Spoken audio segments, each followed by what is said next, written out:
안녕하세요. 현대 AI, 머신러닝 하면 빠질 수 없는 핵심 엔진이 있죠? 바로 경사 하강법인데요. 이게 대체 어떻게 돌아가는 건지 지금부터 한번 제대로 파헤쳐보겠습니다. 자, 한번 생각해 보세요.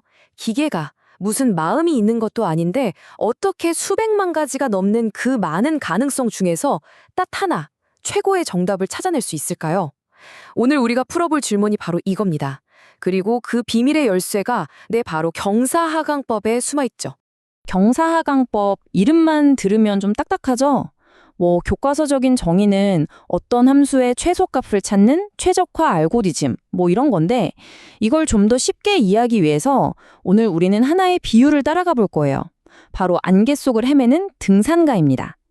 이 등산가가 어떻게 산에서 가장 낮은 지점을 찾아 내려가는지 그 여정을 한번 상상하면서 따라와 보세요. 훨씬 쉬울 거예요.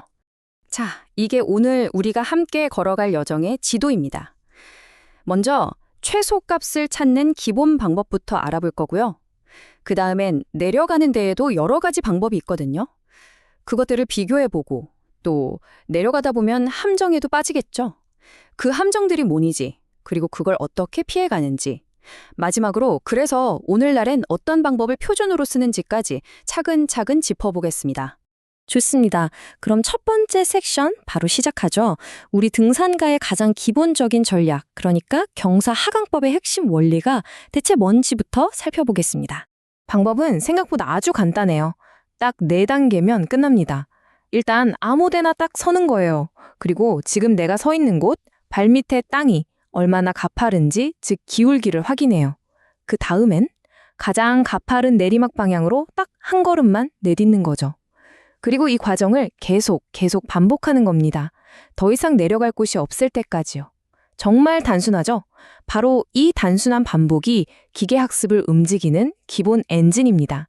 자, 이제 우리 등산 가는 산을 내려가는 3가지 다른 방법을 선택할 수 있습니다. 길을 고르는 거죠. 과연 어떤 전략이 가장 똑똑하고 효율적인 선택일까요? 한번 비교해 보시죠. 첫 번째 전략은 배치 경사 하강법입니다. 이 친구는 비유하자면 엄청나게 신중한 등산가예요. 한 걸음을 떼기 전에 산 전체 지도를 샅샅이 다 훑어보는 거죠. 그러니까 모든 데이터를 다 보고 나서야 이쪽이군 하고 딱 한 발자국 떼는 겁니다. 어때요?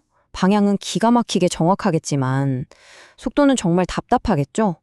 두 번째는 확률적 경사 하강법, 줄여서 SGD라고 많이 부릅니다. 이 등산과는 성격이 정반대예요. 아주 충동적이고 성미가 급하죠. 전체 지도는 무슨 그냥 발밑에 있는 조약돌 하나만 딱 보고 에라 모르겠다, 이쪽이다 하고 그냥 가버리는 거예요. 속도는 엄청나게 빠르겠죠? 근데 이러다가 길 잃고 헤매기 딱 좋겠네요. 자, 그리고 마지막 3번째, 바로 미니 배치 경사 하강법입니다. 이 등산가가 가장 현실적인 친구예요. 산 전체 지도를 보지도 않고 그렇다고 돌멩이 하나만 보지도 않아요.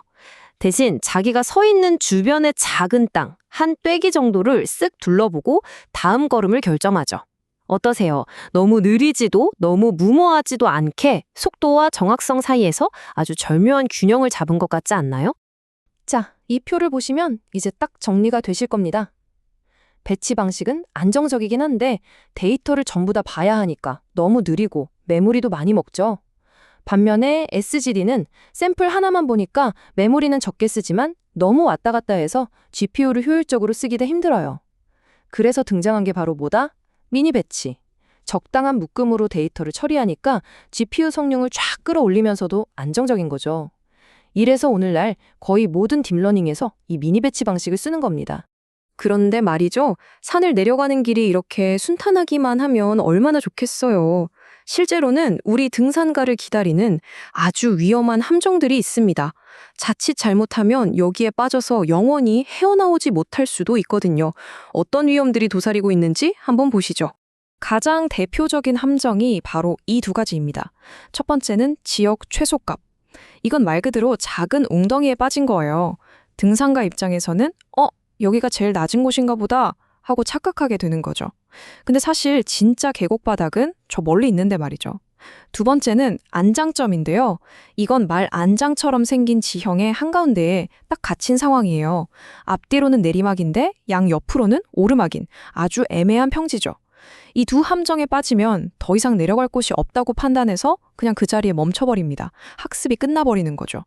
여기서 진짜 흥미로운 포인트가 하나 있어요. 보통 우리는 지역 최소값, 그러니까 저 웅덩이에 빠지는 걸 가장 큰 문제라고 생각하기 쉬운데요. 놀랍게도 실제 복잡한 고차원 문제, 그러니까 AI가 푸는 문제들에서는 지역 최소값보다는 저 안장점에 갇힐 확률이 훨씬 더 높다고 합니다. 이건 좀 의외죠?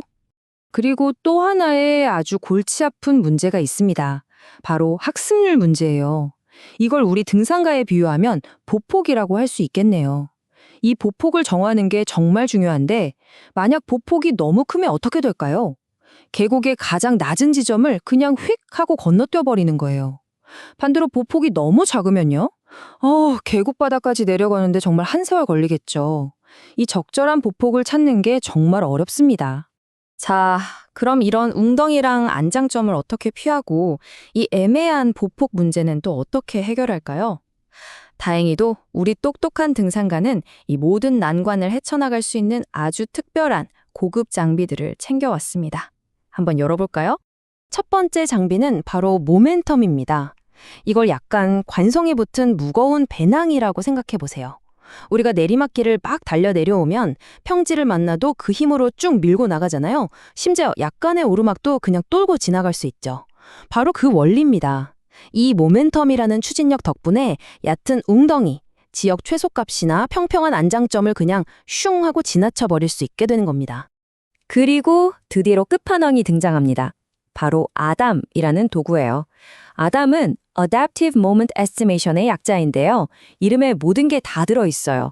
방금 봤던 모멘텀의 그 굴러가는 힘은 기본으로 장착했고요. 거기에다가 마치 스마트 등산화처럼 지형에 맞춰서 포폭, 즉 학습률을 알아서 척척 조절해주는 기능까지 들어있습니다.